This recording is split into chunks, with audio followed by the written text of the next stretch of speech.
इदानीं वर्गेऽस्मिन् विषयः अनुवर्तते। वयं ह्यः अनुप्रयोगविषयं दृष्टवन्तः। यदा तत्र यथाविधि अनुप्रयोगः इति विषयः अस्ति, तदाधारेण नमुल् प्रत्ययः, नमुल् प्रत्ययोत्तरं तस्यैव धातोः अनुप्रयोगः भवति। यथाविधि कषादिषु यथाविधि अनुप्रयोगः इति नियमः। तन्नियमानुसारम् अनुप्रयोगस्य विषयः चलति स्म। तत्र नमुल् प्रत्ययविषयः यथाविधि अनुप्रयोगः इति अस्ति। तस्मादेव वयं स्नेहने पिशः इति सूत्रपर्यन्तं वयं ह्यः दृष्टवन्तः। तत्र पश्यतु, स्नेहने पिशः इत्यत्र स्निह्यते येन तस्मिन् करणे पिशेः नमुल् स्यात् इति उक्तम्। नमुल् प्रत्ययः पिश धातुः कस्मिन् अर्थे स्निह्यते अनेन इति तत्र विषयः आसीत्। स्निह्यते अनेन इति विषयः आसीत्। तत्र करणकारकरूपेण स्नेहपदार्थः करणकारकरूपेण भवति। स्नेहपदार्थः करणकारकरूपेण भवति तर्हि तस्मात् पिश धातोः तत्र किं भवति? नमुल् प्रत्ययः भवति, यथाविधि अनुप्रयोगः भवति। तर्हि तत्र उदपेयं पिनष्टि इति अस्माभिः दृष्टम्। उदपेयम् इत्यत्र उदपेशं पिनष्टि इति दृष्टम्। उदकशब्दस्य उद आदेशः। तर्हि उदपेशं पेशम् इति नमुल् प्रत्ययः। यथाविधि अनुप्रयोगः इति पिनष्टि इति पुनः तस्यैव धातोः प्रयोगः। उदपेशं पिनष्टि इत्युक्ते कः अर्थः? उदकेन पिनष्टि इत्यर्थः, विशिष्टः प्रयोगः। उदपेशं पिनष्टि इत्युक्ते उदकेन पेषणं करोति इत्यर्थः। उदकेन पिनष्टि इति विशिष्टः प्रयोगः। एवं वयं ह्यः दृष्टवन्तः। केवलम् एकवारं पुनस्मरणाय तं विषयम् अहम् अत्र उक्तवान्। तथा वयम् इदानीम् अग्रे गच्छामः। अग्रिमः विषयः एवमस्ति। तत्र अग्रिमं सूत्रं वयं पश्यामः। हस्ते वर्तिग्रहोः इति अग्रिमं सूत्रम्। हस्ते वर्तिग्रहोः इति सूत्रमस्ति। तत् हस्ते वर्तिग्रहोः द्विपदं सूत्रम्। वर्तिग्रहोः इत्युक्ते तत्र किमस्ति? वर्ति इति अस्ति, अनन्तरं तत्र पुनः वर्तिश्च ग्रहच, वर्तिश्च ग्रहच, वर्ति ग्रहौ इति भवति। तत्र तयोः वर्तिग्रहोः इति तत्र वस्तुतः षष्ठी अस्ति। षष्ठी अस्ति चेदपि तत्र पञ्चम्यर्थे षष्ठी अस्ति। पञ्चम्यर्थे षष्ठी अस्ति। तत्र तद् षष्ठी अस्ति चेत् षष्ठी विभक्ति इति पञ्चमी अर्थे तत्र भवति। तत्र वर्तिग्रहोः इति षष्ठी द्विवचनं। तदनन्तरं पुनः हस्ते इति सप्तम्यन्तम् अस्ति। हस्ते इति सप्तम्यन्तम् अस्ति। करणे इति अनुवर्तते, करणे इति अनुवर्तते। अनन्तरं नमुल् इति अनुवर्तते, स्वादुमि नमुल्। तदनन्तरं कृत् इति अनुवर्तते। तावत्पर्यन्तम् अस्ति। प्रत्ययः परश्च आद्युदात्तश्च धातोः इति तत्र यथापूर्वं तत्र अधिकारः। तत्र एवमस्ति, करणे इत्येव हस्ते इति अर्थग्रहणम् इति अस्ति। हस्ते इति अर्थग्रहणं करणे। हस्त इति शब्दः तत्र नास्ति। हस्त इत्यर्थे वर्तमान सर्वेभ्यः शब्देभ्यः इति अस्ति। तत्र हस्ते इति न, करे इत्यपि भवति, अथवा अन्य कोऽपि पाणि इति शब्दः भवति हस्तपर्यायवाचकेभ्यः। तत्र सर्वे तत्र गृहीतव्याः। हस्तवाचकशब्दाः सर्वे तत्र गृहीतव्याः इत्यर्थः। वर्तिः इति वस्तुतः तत्र एवमस्ति, ण्यन्तवर्त इति व्रतुवर्तने, व्रतुधातु व्रतुवर्तने इत्यस्य ण्यन्तमस्ति, निजन्तशब्दः वर्ति इति अस्ति। अनन्तरं ग्रहधातु, वर्ति इत्युक्ते वृतवर्तने इति धातु वर्तते, वयं जानीमः, तस्य तत्र निजन्तरूपमस्ति। हस्तिवाचिनि करणे उपपदे वर्तयतेः गृह्णादेश्च नमुल् प्रत्ययः भवति इति अस्ति। हस्तिवाचिनि करणे उपपदे, हस्तवाचिनि करणे उपपदे, हस्तशब्दः यदि करणरूपेण उपपदरूपेण तत्र भवति, करणार्थे उपपदरूपेण तत्र भवति उपपदरूपेण, तर्हि वर्तयतेः वर्ति इत्यस्य गृह्णादेश्च ग्रहधातोः च नमुल् प्रत्ययः भवति इति उक्तम्। नमुल् प्रत्यय विधायकं सूत्रमस्ति। तत्र एवमस्ति, हस्तार्थे करणे इति सूत्रार्थः दत्तः सिद्धान्तकौमुद्यां। सिद्धान्तकौमुद्याम् एवमस्ति, हस्तार्थे करणे इति अस्ति। हस्तवर्तं वर्तयति इति अत्रापि यथाविधि अनुप्रयोगः अस्ति। अर्थात् यस्मात् धातोः नमुल् प्रत्ययः भवति तस्यैव धातोः रिपिटेशन् भवति तत्र क्रियापदरूपेण, वर्तयति वर्ति इति अस्ति खलु, तर्हि तस्य वर्तते इत्यस्य निजन्तरूपमस्ति वर्तयति इति। तर्हि तत्र हस्तवर्तं वर्तयति इति, हस्तवर्तं वर्तयति इत्युक्ते कः अर्थः? हस्तेन वर्तयति इत्यर्थः। तत्र हस्तेन वर्तयति इति तत्र अर्थः। यदा यदा यदा गुलिका इत्यादिकं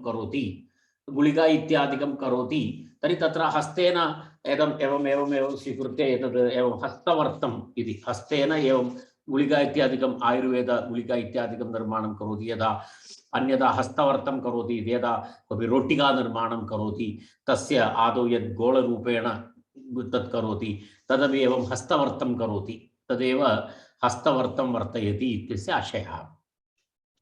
तस्मिन्नेव अर्थे करवर्तम् इत्यपि अस्ति, हस्तेन गुलिकां करोति इत्यर्थः। इत्युक्ते हस्तवर्तं वर्तयति इत्युक्ते हस्तेन गुलिकां करोति इत्यर्थः। लड्डुकनिर्माणे वा भवतु अथवा रोटिकानिर्माणे वा भवतु अथवा गुलिकानिर्माणे वा भवतु, एतत् सर्वं हस्तवर्तं करोति, तदेव करवर्तं हस्तवर्तम् इत्यादि तत्र प्रयोगः भवति। तर्हि तस्य वर्ति इति भवति, वर्ति इति वृतधातु निच्च तस्य लघुपदगुणः भवति चेत् वृतवर्त इति भवति, वर्ति इति अस्ति अस्माकं हस्ते। वर्ति इत्यस्माद् अम् भवति, वर्ति इत्यस्माद् अम् भवति, अम् भवति चेत् तत्र किं भवति?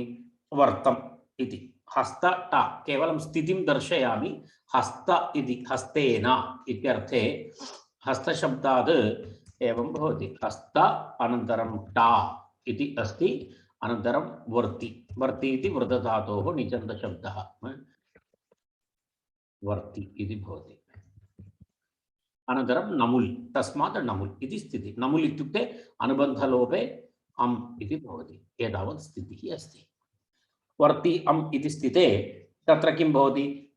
एतेन सूत्रेण नमुल् प्रत्ययः, अनन्तरं नेरनिटि इति सूत्रेण इकारस्य लोपः भवति, तर्हि वर्त अम् वर्तं समासः, उपपदसमासः, तर्हि विभक्तिलोपः, तर्हि किं भवति? हस्तवर्तम् इति भवति प्रातिपदिकं। तस्मात् सुप्रत्ययः, तस्य लोपः, हस्तवर्तम् इति रूपं भवति। हस्तवर्तं वर्तयति इति रूपम्। एवमेव हस्तशब्दस्य स्थाने करशब्दः भवति, तर्हि करवर्तम् इति भवति, करवर्तम् इति भवति। एतद् वर्त इत्यस्य विषये। अनन्तरं ग्रहधातोः विषये चेत् तत्र कथं भवति? हस्तग्राहं गृह्णाति, करग्राहं गृह्णाति, पाणिग्राहं, पाणिग्राहः इति पाणिग्रहणम् इत्यादि प्रयोगं वयं जानीमः। तत्र हस्तग्राहं गृह्णाति, हस्तेन गृह्णाति, हस्तग्राहं गृह्णाति इत्युक्ते हस्तेन गृह्णाति इत्यर्थे हस्तग्राहं गृह्णाति इति प्रयोगः। तत्रापि एवमेवम् अस्ति। हस्तटा ग्रहधातु, तस्माद् नमुल्, ग्रहधातोः ग्रह अम्म ग्रहं हस्तग्रहम् अनन्तरं तत्र कषादिषु यथाविधि अनुप्रयोगः इति नियमः तद्वयं ह्यः दृष्टवन्तः। तेन आधारेण तस्यैव धातोः अनुप्रयोगः। तर्हि हस्तग्रहं गृह्णाति ग्रहधातोः एव प्रयोगः भवति चेत् गृह्णाति हस्तग्रहं गृह्णाति इति प्रयोगः भवति। एवं तत्र तस्य विवरणमस्ति। तदनन्तरं पुनः अग्रे वयं गच्छामः। तत्र तदनन्तरं हस्तग्राहम् अन्यशब्दः एवमेव द्रष्टव्यमस्ति। करग्राहं करग्राहं तदनन्तरं पुनः पाणिग्राहम् इत्यादि ग्रहधातोः तद् भवन्तः जानन्ति तत्सर्वं यः वयं दृष्टवन्तः। तत्र ग्रहधातोः अकारस्य उपधा वृद्धिः भवति तर्हि ग्राह इति भवति। ग्रह ग्राह अं ग्राहम् इति भवति। पाणिग्राहम् एवं त्रयः शब्दाः तत्र दत्ताः सन्ति पर्यायवाचिनः हस्तस्य। हस्तग्राहं तदनन्तरं करग्राहं गृह्णाति तदनन्तरं पाणिग्राहं गृह्णाति इति पर्याय हस्तार्थे इति अस्ति खलु। तर्हि तदाधारेण हस्तपर्यायवाचिनः एते शब्दाः हस्तग्राहं गृह्णाति करग्राहं गृह्णाति पाणिग्राहं गृह्णाति इति एते शब्दाः तत्र उक्ताः सन्ति। तावदेव तस्य विवरणमस्ति। तदनन्तरं पुनः अग्रिमः विषयः अस्ति। अग्रिमं सूत्रमस्ति स्वे पुषः इति अग्रिमं सूत्रम्। स्वे पुषः इति सूत्रं। तत्र स्वे पुषः इति सूत्रे तत्र किं भवति इति पश्यामः। स्वे इति अस्ति। स्वे इति सप्तम्यन्तं पदं। पुष इति पुषधातु। पुष इति पुषधातु अस्ति। तत्र पुषपुष्टौ इति धातु पुष्णाति पुषपुष्टौ इति धातु अस्ति। तस्य विषये वदति। पुषः इति तत्र पञ्चम्यन्तं भवति। स्वादुमि इति सूत्राद् नमुल् इति अनुवर्तते। स्वे पुषः तत्र स्वम् इति कर्ण इत्येव इति उक्तं। तत्र कर्ण इत्येव इति उक्तं। कर्ण इत्येव इत्युक्ते कर्णे उपपदे तत्र स्व इति अर्थग्रहणं। स्व इति धनम् इत्यर्थः। स्वम् इति स्वशब्दस्य तत्र स्व इति अर्थग्रहणं स्वशब्दस्य अर्थग्रहणं। स्व इत्यस्य अत्र धनम् इत्यर्थे स्वशब्दस्य प्रयोगः। स्वशब्दः देवस्वं धर्मस्वम् इत्यादि इत्यादि। स्वम् इति धनम् इत्यर्थः। तत्र सर्वस्वम् इति तत्र सर्वत्र स्वम् इत्यस्य धनम् इत्यर्थः। तर्हि स्व इत्यर्थग्रहणं तेन स्वरूपे पर्याये विशेषे च नमुल् भवति। अर्थात् स्व इति शब्दाद् नमुल् भवति तस्य पर्याये नमुल् भवति अथवा स्व इत्यर्थे विशिष्ट प्रयोगाः भवन्ति। तद् यदा यदा विशेषधनम् इति यदा यस्य कस्यापि हस्ते धनम् इति नास्ति यस्य कस्यापि हस्ते गौ अस्ति तर्हि गोधनम् अस्ति तदपि धनमस्ति तदेव विशेषे इति उक्तम्। अन्यप्रकारस्य धनमस्ति अर्थात् तत् करेन्सी इति नास्ति सुवर्णम् इति नास्ति तथा स्वं नास्ति। परन्तु यदा यदा तत्र अजरूपेण वा भवतु गजरूपेण वा भवतु धेनुरूपेण वा भवतु महिषरूपेण वा भवतु तत्सर्वं धनविशेषः इत्युक्ते तत्सर्वं धनमेव अस्ति धनविशेषः इति तस्य कथनस्य आशयः तत्र। तर्हि एवं तत्र तस्य विवरणमस्ति। तर्हि स्वम् इति करणे उपपदे स्वम् इति करणे उपपदे तत्र किं किं भवति इति उक्तं। तत्र स्वम् इति करणे उपपदे पर्याये विशेषे च नमुल् भवति। स्व इति स्वरूपे तस्मात् तस्मिन् शब्दे उपपदे अथवा तस्य पर्यायवाची शब्देषु उपपदेषु अथवा विशेषशब्द विशेषार्थकशब्दानाम् उपपदे तत्र एवम्। अनन्तरम् अत्रापि यथाविधि अनुप्रयोगः इति विषयः अत्रापि अस्ति। यथाविधि कषादिषु गणे तत्र आगच्छति एतत् तत्र अनेन यथाविधि अनुप्रयोगः भवति। तत्र अनुप्रयोगविषयः पूर्वोक्तप्रकारेण स्वपोषं पुष्णाति धनपोषं पुष्णाति गोपोषं पुष्णाति इति उदाहरणत्रयं तत्र अस्ति। तत्र पश्यतु स्ववाचिनि करणे उपपदे कुशेः धातोः नमुल् प्रत्ययः भवति। तत्र स्वशब्दस्य स्वमज्ञादिधनाख्यायाम् इत्यादि सूत्राणि वयं दृष्टवन्तः। तत्र स्वशब्दस्य आत्मीय ज्ञाति धन वचनः स्वशब्दः। आत्मीयः इत्यर्थे स्वशब्दः अस्ति, स्वकीयः इति वयं वदामः खलु। ज्ञाति बान्धवाः इत्यादि अर्थे भवति। धन इत्यर्थे त्रिषु अर्थेषु तत्र एतस्य प्रयोगः भवति। अत्र स्वशब्दः तत्र एवं स्वीकरणीयमस्ति। तत्र अर्थे स्वशब्दस्य सर्वेषु अर्थेषु स्वीकरणीयमिति तत्र दृश्यते, परन्तु जनरली धनवाचकशब्देषु एव एतस्य प्रयोगः भवति। स्वशब्दस्य अर्थग्रहणं करणीयम् इति अस्ति। पर्यायार्थः अनन्तरं स्वशब्दस्य सर्वेषु अर्थेषु तस्य ग्रहणं भवति इति, गोरूपधनम् इत्यादि भवति इति। परन्तु आत्मपोषम् इत्यादि उदाहरणं तत्र पितृपोषं, मातृपोषं, धनपोषं, रैपोषम् इत्यादि सर्व उदाहरणानि सर्वेषु अर्थेषु अत्र दत्तानि सन्ति। सिद्धान्तकौमुद्यां तथा तु न दृश्यते। पश्यतु अत्र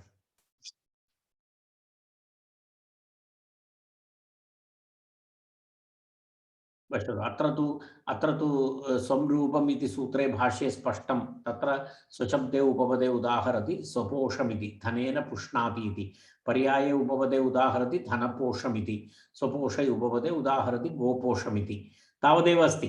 अत्र पितृपोषम् इत्यादि अन्येषु अर्थेषु बालमनोरमायां नास्ति। बालमनोरमायां पश्यतु, स्वरूपे, स्वशब्दे, स्वपर्याये, धनादिशब्दे, विशेषेषु, स्वविशेषवाचि गवादिशब्देषु च उपपदेषु नमुलित्यर्थः। एतच्च स्वरूपम् इति सूत्रे भाष्ये स्पष्टं। तत्र स्वशब्दे उपपदे उदाहरति स्वपोषमिति, धनेन पुष्णाति इत्यर्थः। पर्याये उपपदे उदाहरति धनपोषमिति, स्वविशेष उपपदे उदाहरति गोपोषमिति। इति उदाहरणत्रयं तत्र दत्तमस्ति। एनिवे, सिद्धान्तकौमुद्यां काशिकायां तु अत्र स्वमज्ञादि अर्थात् स्वमिति ज्ञाति अनन्तरम् आत्मीय इत्यर्थेषु अपि तत्र प्रयोगः दृष्टः। कुत्र? काशिकायां दृश्यते। तत्र तादृशप्रयोगः दृश्यते। यदा पश्यतु, पितृपोषं मातृपोषम् इति ज्ञाति, तस्मिन् अर्थेपि दृश्यते। परन्तु एनिवे, तत्र सिद्धान्तकौमुदीं वयम् अनुसरामः, तदनुसारं तत्र एवमस्ति। तर्हि प्रथमम् उदाहरणमस्ति अत्र अस्मिन् प्रकरणे। प्रथमम् उदाहरणमस्ति स्वपोषं पुष्णाति। एकं द्रष्टव्यम्, अन्यं समानमेव अस्ति। स्वपोषं, स्वपोषमिति तत्र स्व इति अस्ति। स्व अनन्तरं टा स्थितिः एवमस्ति। स्व टा अनन्तरम् एतद् भवति यथा पूर्वं वयं दृष्टवन्तः। स्व भवति, टा भवति, पुष धातु भवति, एवं। तदनन्तरं अनेन सूत्रेण नमुल् प्रत्ययः भवति। अनेन सूत्रेण नमुल् प्रत्ययः भवति। एवं स्थितिः अस्ति तस्य। एवं स्थितिः अस्ति। स्वटापुष एवमेवं भवति। पोषम् इति भवति। तत्र पोषम् इति तत्र लघुपथगुणः, पुगन्धलघुपथस्य इति गुणः भवति। गुणः भवति चेत् अनन्तरं तत्र किं भवति? समासः भवति चेत् अनुबन्धलोपः भवति, प्रत्ययलोपः भवति। स्वपोषम् इति भवति।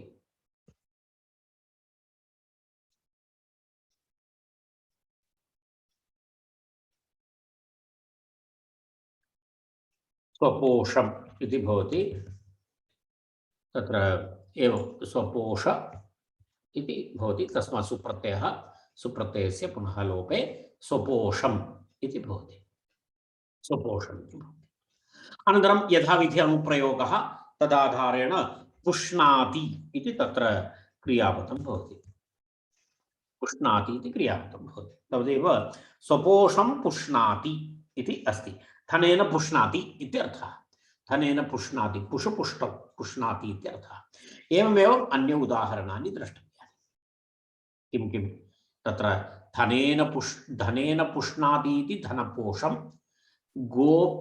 गवा पुष्णाति इति गोपोषं, गवा पुष्णाति इति गोपोषं, गोटा पुष इति भवति।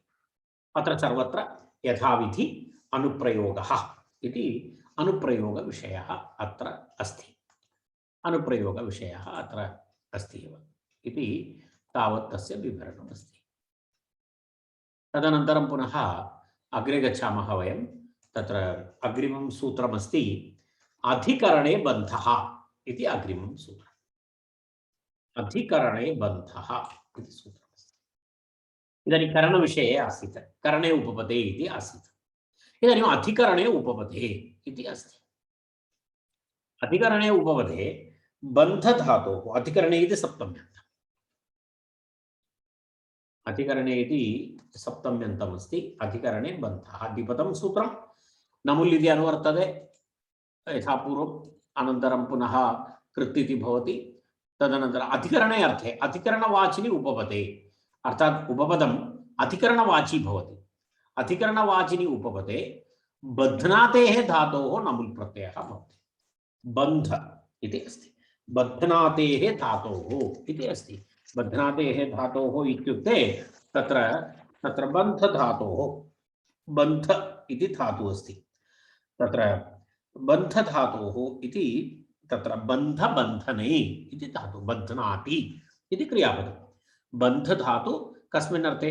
बन्धने, बन्धबन्धने इति धातु, बध्नाति इति क्रियापदं। तर्हि बन्धधातोः नमुल् प्रत्ययः भवति। तत्र कस्मिन् उपपदे? अधिकरणवाचिनि उपपदे, अधिकरणवाचिनि उपपदे इति उक्तं। तत्र अधिकरणवाचिनि उपपदे एवं नियमः अस्ति। तर्हि तत्र किमस्ति? यदा उदाहरणं पश्यतु, चक्रबन्धं बध्नाति, कूडबन्धं बध्नाति, मुष्टिबन्धं बध्नाति, चोरकबन्धं बध्नाति इत्यादि तत्र उदाहरणानि सन्ति। चोरके बध्नाति इति चोरकबन्धं बध्नाति, तत्र एवमेव प्रयोगः। मुष्टौ तत्र बध्नाति इति मुष्टिबन्धम् इति अस्ति। चक्रबन्धं बध्नाति इत्युक्ते चक्रे बध्नाति इत्यर्थः। चक्रबन्धं बध्नाति इत्युक्ते चक्रे बध्नाति इत्यर्थे, चक्रे बध्नाति इत्यर्थे चक्रबन्धं बध्नाति इति प्रयोगः अधिकरणार्थे अस्ति। चक्रशब्दः अत्र अधिकरणार्थे अस्ति। चक्रे इति सप्तमी, चक्रे बध्नाति इति अस्ति। तत्रापि एवमेव स्थितिः अस्ति। चक्र, तत्र किं भवति? चक्र इति तत्र केवलं तद् अधिकरणम् इति दर्शयितुम् एतद् उक्तवान्। तत्र किमस्ति? ङि प्रत्ययः भवति, ङि प्रत्ययः भवति, ङि भवति। ङि इत्यस्मात् तत्र पुनः बन्धधातु, बन्धधातु भवति। बन्धधातोः अनेन सूत्रेण नमुल्, नमुल् भवति। तर्हि चक्राङि बन्ध अम् इति अस्ति, समानम् एवं। बन्ध अम् बन्धम् इति भवति। उपपदसमासः, तत्र ङि प्रत्ययस्य लोपः, ङि प्रत्ययस्य लोपः भवति चेत् चक्र, चक्रबन्ध, चक्रबन्धम् इति भवति। कषादिषु यथाविधि अनुप्रयोगः इति कृत्वा तत्र बन्धधातोः एव अनुप्रयोगः भवति। तर्हि बध्नाति इति क्रियापदं भवति। तत्र चक्रबन्धं बध्नाति, आशयः कः अस्ति? चक्रेण बध्नाति इत्यर्थः। चक्रेण बध्नाति इत्यर्थे चक्रबन्धं बध्नाति इति तत्र प्रयोगः भवति इति तस्य आशयः। एवं प्रयोगः भवति, चक्रबन्धं बध्नाति इति अस्ति तत्र। तदनन्तरं पुनः वयम् अग्रे गच्छामः। इदानीं तत्र तावदेव तस्य उदाहरणं दत्तमस्ति, तस्य एवं तत्र अस्ति। तदनन्तरम् अग्रे अग्रिमं सूत्रमस्ति संज्ञायाम् इति सूत्रमस्ति। समानविषयः, बन्धधातोः एव विषयः।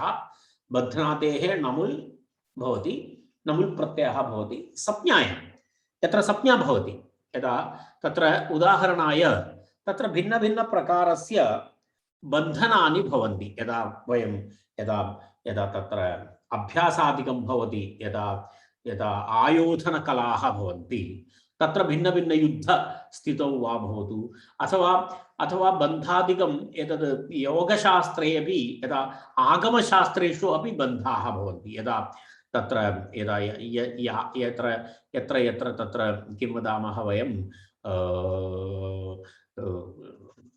यदा पूजादिषु वयं पश्यामः भिन्नभिन्नप्रकारस्य तत्र आकारेण तत्र यज्ञ पूजास्थाननिर्माणं करोति तत्र भिन्नभिन्नचूर्णम् इत्यादिकम् उपयुज्य तत्रापि भिन्नभिन्नबन्धाः भवन्ति यदा तस्य भिन्नभिन्न नाम भवति एकैकबन्धस्य तद् भिन्नभिन्नक्षेत्रेषु बन्धादिकं भवति यदा यदा मुष्टियुद्धेपि बन्धः भवति एकम् अपरं बध्नाति एकप्रकारकबन्धः भवति तस्य भिन्नभिन्न नाम भवति तत्र तदेव तस्य उदाहरणं दत्तमस्ति क्रौञ्जबन्धं मयूरिकाबन्धम् अट्टालिकाबन्धम् इत्यादि भिन्नभिन्न प्रकाराः तत्र बन्धनस्य भवन्ति तदेव तत्र तत्र अनधिकरणार्थम् आरम्भः इति उक्तम् अत्र अधिकरणविषयः अत्र नास्ति तत्र अधिकरणविषयः तत्र नास्ति केवलं संज्ञा अस्ति तत्र संज्ञायाम् इति अस्ति बध्नादेः नमुल् संज्ञायाम् इति अस्ति अधिकरणे बन्धः इति अस्मात् बन्धः इति अनुवर्तते तर्हि संज्ञाविषये बन्धधातोः नमुल् प्रत्ययः भवति इति अस्ति क्रौञ्जबन्धनं क्रौञ्जबन्धनेन बद्धः इति क्रौञ्जबन्धं बद्धः इति प्रयोगः भवति मयूरिकाबन्धम् अट्टालिकाबन्धं बन्धविशेषाणां संज्ञा एताः इति उक्तं बन्धविशेषाणां संज्ञा एताः एतत् सर्वं भिन्नभिन्नप्रकारस्य बन्धनानि अथवा यदा अन्यथा एवमपि अस्ति भिन्नभिन्नवस्तूनां बन्धनं कर्तुमपि एवमेवं भवति तदपि भवति भिन्नभिन्नवस्तूनां बन्धनं कर्तुम् एकैकप्रकारस्य बन्धनं भवति यदा वयं जानीमः न यदा यदा यदा गृहे किमपि पैकिंग कुर्मः तर्हि तस्य एकबन्धनं भिन्नं भवति अथवा वयं शूस् धरामः तस्य बन्धनं भिन्नं भवति तत्र एवं एकैकस्य वस्त्रस्य बन्धनं भिन्नं भवति तर्हि एवमेवं बन्धनं भिन्नभिन्नप्रकारस्य भवति मुष्टियुद्धेषु अपि भवति मल्लयुद्धेषु अपि बन्धनं भवति भवन्तः जानन्ति यदा भवन्तः रस्लिङ्ग् इत्यादिकं पश्यन्ति तत्र एकम् अपरं बध्नाति तत्रापि कश्चन बन्धः अस्ति एवं भिन्नभिन्नशास्त्रेषु एवं भिन्नभिन्नप्रकारस्य बन्धनानि उक्तानि सन्ति संज्ञाः ताः संज्ञाः तर्हि तत्र तादृशे अर्थे बन्धधातोः नमुल् प्रत्ययः भवति इति उक्तं तत्र प्रथममस्ति क्रौञ्जबन्धं बध्नाति क्रौञ्जबन्धं बध्नाति क्रौञ्जबन्धनेन बध्नाति इत्यर्थे क्रौञ्ज इति टा एव करणार्थे एव वक्तव्यं भवति क्रौञ्ज टा बन्ध अम् यथा पूर्वं यथा प्रकारम् उक्तमस्माभिः तादृशमेव अत्रापि भवति क्रौञ्जबन्धं बध्नाति इति अपरं तु मयूरिकाबन्धं तद् अपर अस्ति बन्धनविशेषस्य नाम अस्ति मयूरिकाबन्धम् इति अस्ति तदनन्तरम् अट्टालिकाबन्धम् इति अस्ति अट्टालिकाबन्धम् इति अपरम् एकमस्ति तर्हि एवं द्वित्रिप्रकारक बन्धाः तत्र दर्शिताः सन्ति तदेव तत्र अट्टालिकाबन्धः क्रौञ्जबन्धः बन्धं मयूरिकाबन्धम् अट्टालिकाबन्धम् इति बन्धविशेषणानां संज्ञाः एताः अत्रापि सर्वत्र कषादिषु यथाविधि अनुप्रयोगः इति अस्ति कारणम् अत्र क्रौञ्जबन्धं बद्धः इति तत्र अस्ति तर्हि बन्धम् इत्यत्र वयं जानीमः तत्र तस्यैव शब्दस्य अनुप्रयोगः भवति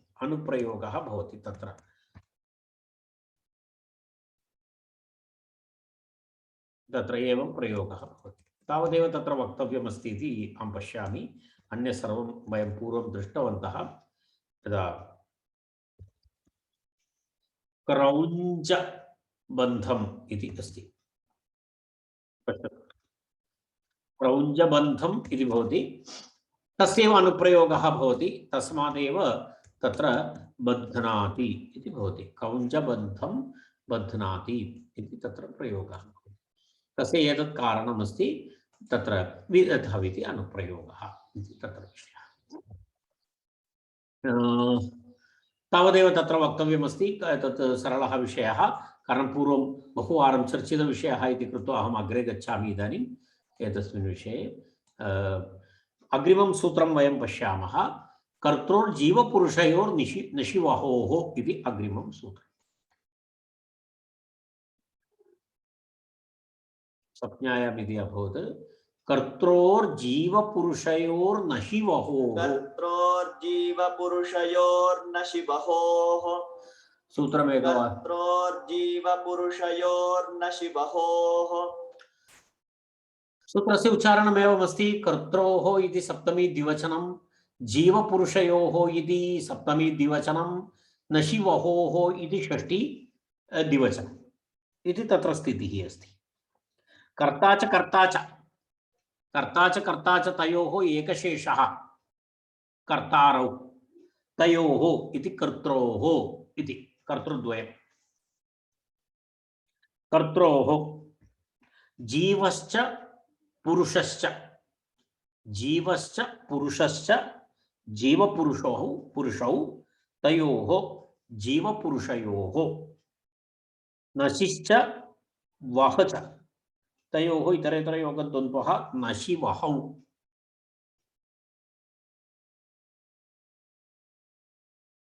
कर्त्रोः इति सप्तम्यन्तं द्विवचनं, जीवपुरुषयोः इति सप्तमी द्विवचनं, नशिवहोः इति षष्ठी द्विवचनम्। एवं स्थितिः। तत्र पश्यामः नमुल् प्रत्ययविधायकं सूत्रम्। अत्रापि नमुलेव विधीयते, विषयः समानः। नमुल् प्रत्ययविधायकं सूत्रं कृत् प्रत्ययः कृदिति अनुवर्तते, अन्य सर्वं यथा। जीवपुरुषयोः कर्तृवाचिनोः उपपदयोः। कर्तृवाची तत्र किं भवति? तत्र कर्तृवाचिनोः उपपदयोः जीव तथा पुरुषः, एतत् तत्र एवं भवति। अर्थात् अत्र यथासङ्ख्यविषयः अस्ति। जीव शब्दः कर्तृर्थे तत्र उपपदरूपेण भवति, कर्तृकारकरूपेण उपपदरूपेण भवति। तस्मात् नश् धातु भवति, तर्हि तस्मात् नश् धातोः नमुल् प्रत्ययः भवति इति एकः विषयः। अपरविषयः अस्ति पुरुषः इति शब्दः। पुरुषशब्दः कर्तृर्थे उपपदे, तस्मात् वह धातु भवति, तर्हि तस्मात् वह धातोः नमुल् प्रत्ययः भवति इत्यर्थः। अर्थात् यथासङ्ख्यम् अनुदेशसमानम् इति तत्र निर्णयः एतदस्ति। अर्थात् जीवशब्दात् नाशधातु तस्मात् नमुल्, पुरुषशब्दः तस्मात् वह धातु तस्मात् नमुल् इति यथासङ्ख्यविषयः। अर्थात् जीवशब्दात् नशे वह इति न भवति, जीवशब्दात् नशे, पुरुषशब्दात् वह इति भवति, इति क्रमशः भवति, अनुक्रमः यथासङ्ख्यं तत्र अस्ति। तत्र एवमस्ति। एवं तत्र तर्हि जीवशब्दात् पुरुषशब्दात् कर्तृकारके उपपदे तत्र किं भवति? नश् धातोः, जीवशब्दात् नश् धातोः नमुल् प्रत्ययः, पुरुषशब्दात् उपपदात् वह धातोः नमुल् प्रत्ययः भवति। जीवनाशं नाश्यति इति प्रयोगः। जीवनाशं नश्यति, जीवनाशं नश्यति इत्युक्ते जीवो नश्यति इत्येव अर्थः। तत्र भिन्नः अर्थः नास्ति। जीवनाशं नश्यति इत्युक्ते कः अर्थः? जीवो नश्यति इति प्रयोगः, तस्य विशिष्टः प्रयोगः जीवनाशं नश्यति इति विशिष्टः प्रयोगः।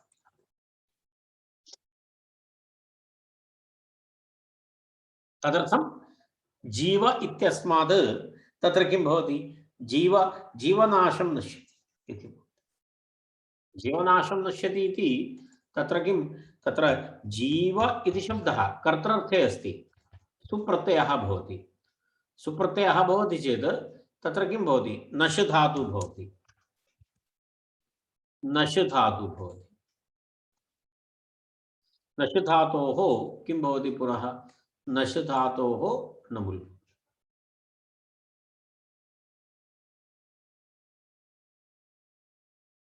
क्षम्यताम्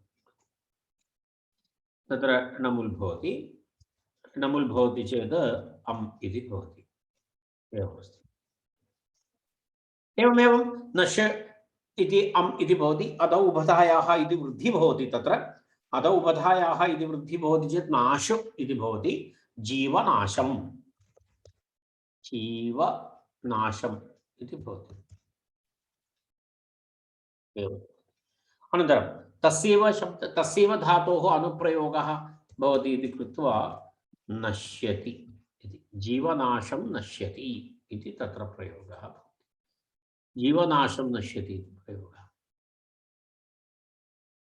इत्युक्ते जीवः नश्यति इत्यर्थः तस्मिन् अर्थे एवं प्रयोगः जीवः नश्यति इति पुरुषवाहं वहति इति अपरम् उदाहरणं वहुतः पुरुषः वहति इत्यर्थः पुरुषः वहति इत्यर्थे पुरुषवाहं वहति इति प्रयोगः तत्रापि एवमेव अस्ति पुरुषासु वह नमुल् एवमेवं वह धातोः उपधा वृद्धि भवति तर्हि वाह अम् इति भवति वाहम् इति भवति पुरुषावाहं पुरुषवाहं पुरुषः वहति पुरुषवाहं वहति इत्यस्य अर्थः पुरुषः वहति इत्यर्थः एवं तदस्ति एवं एतादृश अन्य उदाहरणानि वयं पश्यामः यदा ऊर्ध्वे शुषिपूरोः इति अग्रिमं सूत्रमस्ति ऊर्ध्वे शुषिपूरोः इति अस्ति ऊर्ध्वे शुषिपूरोः इत्यत्र ऊर्ध्वे शुषिपूरोः ऊर्ध्वे शुषिपूरोः इत्यत्रापि पदद्वयं तत्र ऊर्ध्वे इति कर्तरि तत्र ऊर्ध्वे इति शुषिश्च पूरिश्च शुषिपूरोः इति तत्र तयोः इति शुषिपूरोः शुषधातु अनन्तरं पूर्वधातु तत्र शुषधातु अस्ति अनन्तरं पूर्वधातु अस्ति इति तदेव शुषिपूरोः इति उक्तं तत्र तत्र शुषिपूरोः इति सप्तम्यन्तम् ऊर्ध्वे इति सप्तम्यन्तं शुषिपूरोः इति षष्ठीद्विवचनम् एवमस्ति ऊर्ध्वशब्दे उपपदे तदपि कर्तृकारकरूपेण ऊर्ध्वशब्दे उपपदे शुषधातोः पूर्वधातोः नमुल् प्रत्ययः भवति इत्यर्थः कर्तृग्रहणम् अनुवर्तते ऊर्ध्वशब्दे कर्तृवाचिनि उपपदे शुषिपूरोः धातोः नमुल् प्रत्ययः भवति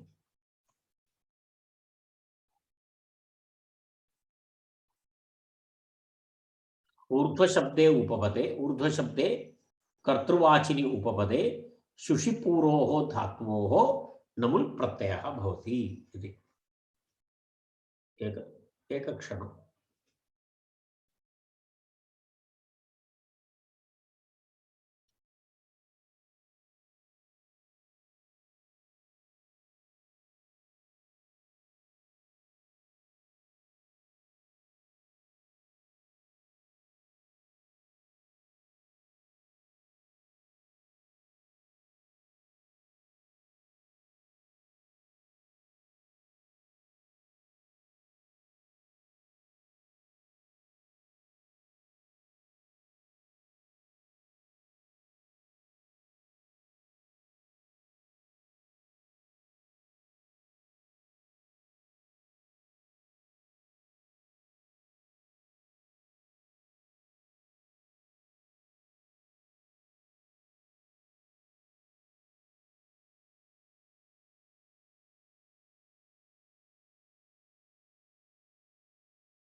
तर्हि तत्र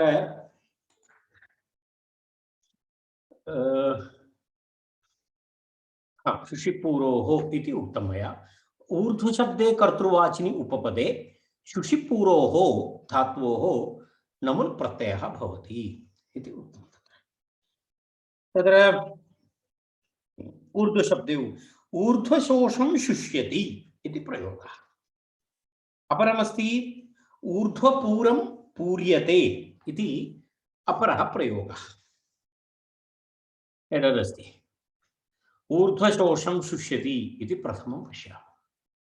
वृक्षादिः ऊर्ध्व एव तिष्ठन् शुष्यति इत्यर्थः। तत्र एवमस्ति, ऊर्ध्वशोषं शुष्यति इत्यत्र तत्र एवं वृक्षाः तिष्ठन्ति, तदनन्तरं शुष्की भवन्ति। यदा वृक्षाः स्थित्वा एव शुष्कः भवति कदाचित्, तदेव तत्र ऊर्ध्वशोषं शुष्यति इत्यस्य अर्थः एवमस्ति। वृक्षादिः ऊर्ध्वमेव तिष्ठन् शुष्यति इत्यर्थे ऊर्ध्वशोषं शुष्यति इति प्रयोगः। तत्र एवमस्ति, तत्रापि अनुप्रयोगः अस्ति।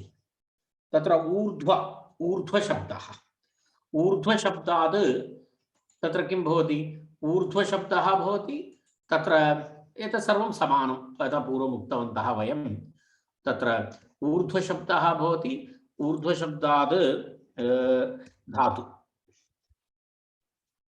ऊर्ध्वशब्दः सुप्रत्ययः। केवलं स्थितिं दर्शयामि। धातु अस्ति शुष्धातु। शुष्धातु भवति चेत्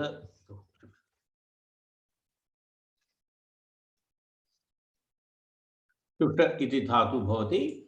शुष्धातोः नमुल् प्रत्ययः भवति। नमुल् प्रत्ययः इत्युक्ते अम् भवति। एवं स्थितिः अस्ति। शुष अम् इति स्थिते तत्र लघुपथगुणः भवति चेत् शु इत्यस्य स्थाने शो इति गुणः भवति। गुणः भवति चेत् तत्र शो इति गुणः गुणे सति पोष इति भवति। पोष इति भवति, अर्थात् ऊर्ध्वशोष, शोष अम् शोषम्, ऊर्ध्वशोषम् इति प्रयोगः भवति। तर्हि एवमेवम् ऊर्ध्वशोषम् इति प्रयोगः भवति। ऊर्ध्वशोषम् इति प्रातिपदिकं। तस्मात् पुनः सुप्रत्ययः, सुप्रत्यये तस्य लोपे ऊर्ध्व। एतत् सर्वम् अव्ययशब्दाः भवन्तः जानन्तु। पुनरेकवारं स्मारयामि, एते सर्वे अव्ययशब्दाः। कारणं मकारान्त कृदन्तप्रयोगः अत्र अस्ति। कृन्मेजन्तः इति नियमः। कृन्मेजन्तः इति कृत्वा मान्तकृति यद् भवति तस्य अव्ययसंज्ञा भवति। अव्ययसंज्ञा भवति इति कृत्वा तत्र अव्याद अप्सुपः इति सूत्रेण तत्र प्रत्ययस्य लोपः भवति। एवम् ऊर्ध्वशोषम् अनुबन्धलोपः, अनुबन्धलोपः तत्सर्वम् एतत् सर्वं लुप्यते। अनुप्रयोगः, अनुप्रयोगः भवति चेत् तत्र शुष्यति इति अनुप्रयोगः। शुष्यति इति अनुप्रयोगः, शुष्धातोः प्रयोगः अनुप्रयोगः भवति। ऊर्ध्वशोषं शुष्यति इति अस्ति। ऊर्ध्वशोषं शुष्यति इति अस्ति। एवमेव अग्रिमप्रयोगः अस्ति ऊर्ध्वपूरं पूरयति, पूर्यते। ऊर्ध्वपूरं पूर्यते इति अस्ति। ऊर्ध्वे एतत् सर्वम् अभवत्। तत्र ऊर्ध्वपूरं पूर्यते इति प्रयोगः। ऊर्ध्वमुख एव घटादिः वर्षोदकादिना पूर्णो भवति इत्यर्थः। यदा घटः ऊर्ध्वमुखः स्थापितः, वृष्टिः भवति, तर्हि किं भवति, तस्य अन्तः जलं पतति, तत् पूर्णं भवति। तस्मिन् अर्थे ऊर्ध्वपूरं पूर्यते इति प्रयोगः। ऊर्ध्वपूरम् इति प्रयोगः। तदेव ऊर्ध्वमुख एव घटादिः वर्षोदकादिना, वर्षोदकेन वा अन्यप्रकारेण वर्षोदकादिना पूर्णः भवति इत्यर्थः। ऊर्ध्वपूरं पूर्यते। घटः इत्येव न, अन्य कमपि पात्रविशेषः वा भवतु, घटादिः इति उक्तं तस्मात्। तत्रापि एवमस्ति, पूरधातुः अस्ति। पूरधातोः प्रयोगः पूरी आप्यायने इति धातु। शुषशोषणे इति अभवत्। पूरी धातु पूरी आप्यायने इति धातुविशेषः तत्र। कारणं वयम् इतः पूर्वं पूरी इति धातुं दृष्टवन्तः इति मन्ये।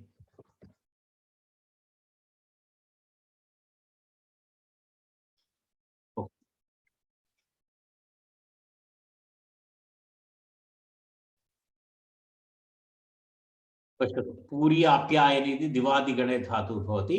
पूरी आप्यायने इति चुरादिगणे अपि धातुः अस्ति।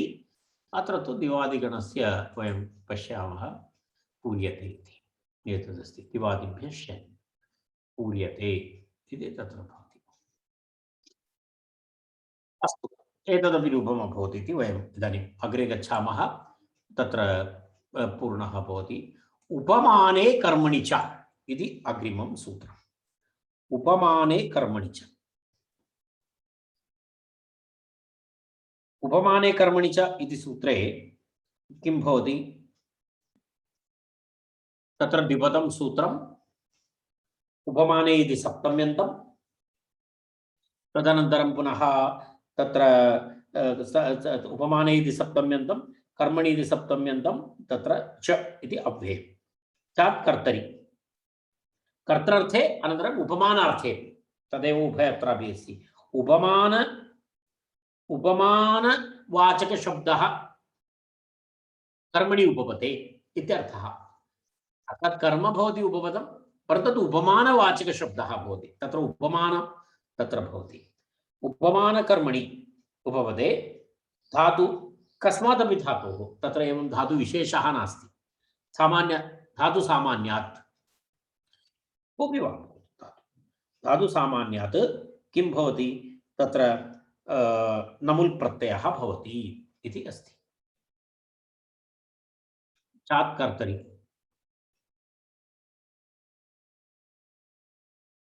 तत्र पश्यामः वयं, तत्र पश्यामः एकवारम्। उपमाने कर्मणि च इति दत्तं। तत्र उपमीयते अनेन इति उपमानम्। तद् वयं जानीमः। उपमानम् इत्यस्य विग्रहवाक्यं वयं जानीमः। उपमीयते अनेन इति उपमानम्। उपमाने कर्मणि उपपदे चकारात् कर्तरि इति तत्र धातोः नमुल् प्रत्ययः भवति इति उक्तम्। सामान्यः अर्थः यथा मया प्रतिपादितं कर्मणि उपपदे भवति इति उक्तम्।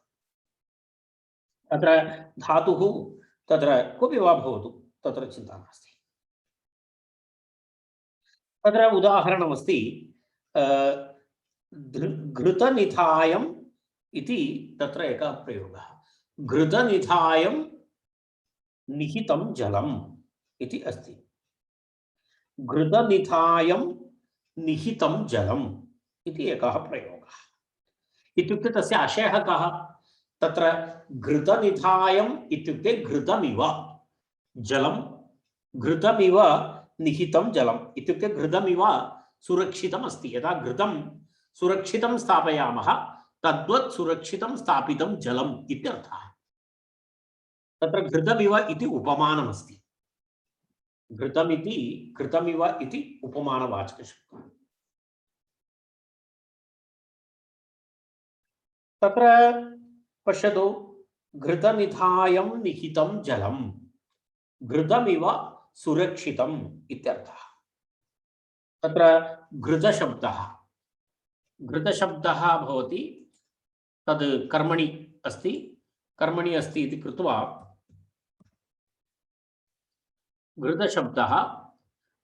घृतशब्दात् तत्र अम् प्रत्ययः। कारणं कर्मणि तत्र घृतमिव इति अस्ति, उपपदमस्ति। धातु नि उपसर्गः, नि उपसर्गपूर्वक धा धातु, नि उपसर्गपूर्वक धा धातु इति अस्ति। तर्हि तत्र कर्म अस्ति, उपमानरूपेण अस्ति। उपमाने च कर्मणि इति सूत्रेण तत्र किं भवति? नि उपसर्गपूर्वक धा धातोः तत्र नमुल् इत्यस्य अनुबन्धलोपे अम्, घृत अम् नि उपसर्गपूर्वक धा अनन्तरम् अम् इति भवति। तत्र किं भवति आतो युक्चिन् कृतोः इति सूत्रेण युक् आगमः भवति। युक् आगमः भवति चेत् तत्र किं भवति तत्र पश्यतु नि अनन्तरं धा अनन्तरं युक् य युक् आगमः भवति अनन्तरं नमुल् मिलित्वा किं भवति मिलित्वा भवति निधायम् इति भवति। एतत् भवति निधायम् समासः भवति उपपदसमासः घृतनिधायम् इति रूपं भवति। घृतशब्देन सह तस्य समासः भवति घृतम् इत्यनेन सह तत्र विभक्तिलोपः भवति घृतनिधायम् इति भवति। घृतमिव सुरक्षितम् इत्यर्थः। घृतनिधायम् इत्युक्ते घृतमिव निहितं जलम् इति तत्र एकम् उदाहरणं वाक्यम्। अजकनाशं नष्टः इति द्वितीयम् उदाहरणम्। अजकनाशं नष्टः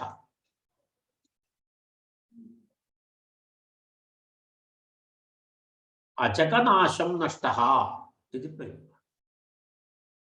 अजकनाशं नष्टः इत्यस्य कथमस्ति यदा अजग इव नष्टः यदा अजकः बकर अजः अज एव अजकः तत्र यदा सः मृतः इव मृतः इति तद्वत् इत्यर्थः। अजग इव नष्टः इत्यर्थः। तत्रापि एवमस्ति अजग शब्दः अस्ति सुप्रत्ययः अस्ति नष्टु धातु तदनन्तरं पुनः किं भवति नमुल् प्रत्ययः। तर्हि अजकनाशम् इति भवति। नश् धातोः इतः पूर्वं दृष्टम् अस्माभिः। अजकनाशं नष्टः इति अस्ति कर्मणि अस्ति कर्मणि प्रयोगे अस्ति तेन कारणेन तत्र सर्वत्र किमस्ति अग्रे कर्मणि प्रयोगः अजग इव नष्टः अजकनाशं नष्टः इति प्रयोगः। तत्रापि कषादिषु यथाविधि अनुप्रयोगः इति सूत्रेण तत्रापि अनुप्रयोगः भवति तस्यैव धातोः तस्मादेव घृतनिधायं निहितम् इति प्रयोगः कर्मणि। अचकनाशम् इति नष्टः इति नश् धातोः प्रयोगः। तत्र एवमस्ति कारणं निहितम् इत्यत्रापि एवमेवमस्ति खलु। तत्रापि निहितम् इत्युक्ते धातोः एव रूपमस्ति। नि उपसर्गपूर्वक धातोः तप्रत्यये निहितम् इति रूपं भवति। धा इत्यस्य स्थाने हि आदेशः भवति तस्मादेव निहितम् इति रूपं भवति। धा धातु धारणपोषणयोः एवं तत्र प्रयोगः अस्ति। तर्हि एवम् उपमाने कर्मणि च इति सूत्रस्य एवं विवरणमस्ति। इदानीं पर्यन्तं वयं यस्य सूत्रस्य विषये चर्चां कुर्मः स्म तस्य विवरणमस्ति कषादिषु यथाविधि अनुप्रयोगः इति सूत्रम्। एतस्य सूत्रस्य विषये पूर्वम् अस्माभिः चर्चा कृता अस्ति। एकवारं सूत्रं दर्शयामि। तत्र कषादिषु यथाविधि अनुप्रयोगः इति अस्ति। तत्र एतत् सूत्रं मया पूर्वं दर्शितमासीत्। अत्र पश्यामः।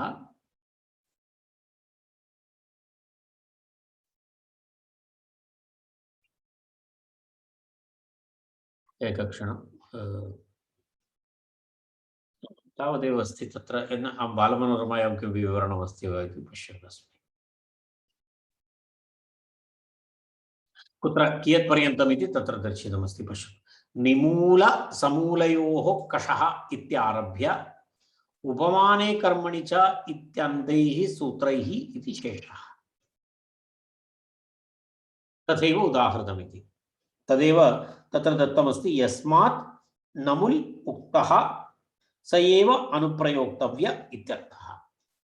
यस्मात् धातोः नमुल् प्रत्ययः उक्तः तदेव यस्मात् नमुल् उक्तः स एव धातुः तस्यैव अनुप्रयोगः करणीयः इत्यर्थः। तथैव उदाहृतम्। उदाहरणेषु तथैव उदाहृतम् इति आचार्यः कथयति। अर्थात पूर्वम् इदानीं यावद् उदाहरणानि यावन्ति उदाहरणानि दत्तानि तानि सर्वाणि एतादृशानि इति भवति। तदेव सूत्रस्य अर्थं पश्यतु अत्र दत्तं यस्मात् धातोः नमुल् प्रत्ययः भवति स एव अनुप्रयोक्तव्यः इति अस्ति। स एव अनुप्रयोक्तव्यः इति नियमः। तत्र उदाहरणानि वयं जानीमः, कारण तस्य पुनः चर्चा करणीया नास्ति। तत्र एतदस्ति निमूलसमूलयोः कषः इत्यारभ्य उपमाने कर्मणि च इति सूत्रपर्यन्तम् इति तत्र योजनीयं। यस्मात् धातोः नमुल् प्रत्ययः भवति तस्यैव धातोः अनुप्रयोगः करणीयः इति तत्र सूत्रार्थः पूर्णतया करणीयम् अस्ति।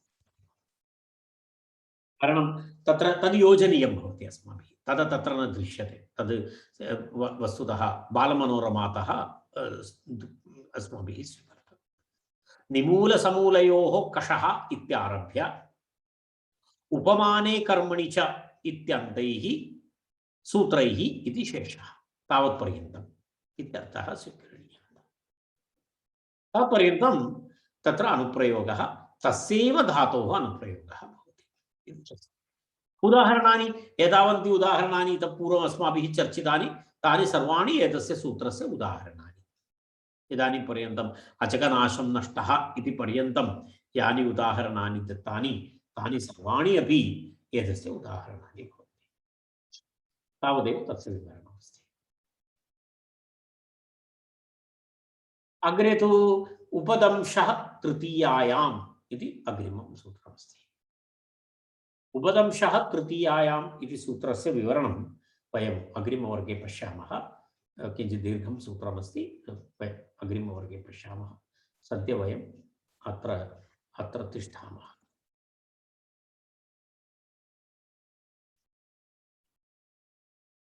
इदानीं वयं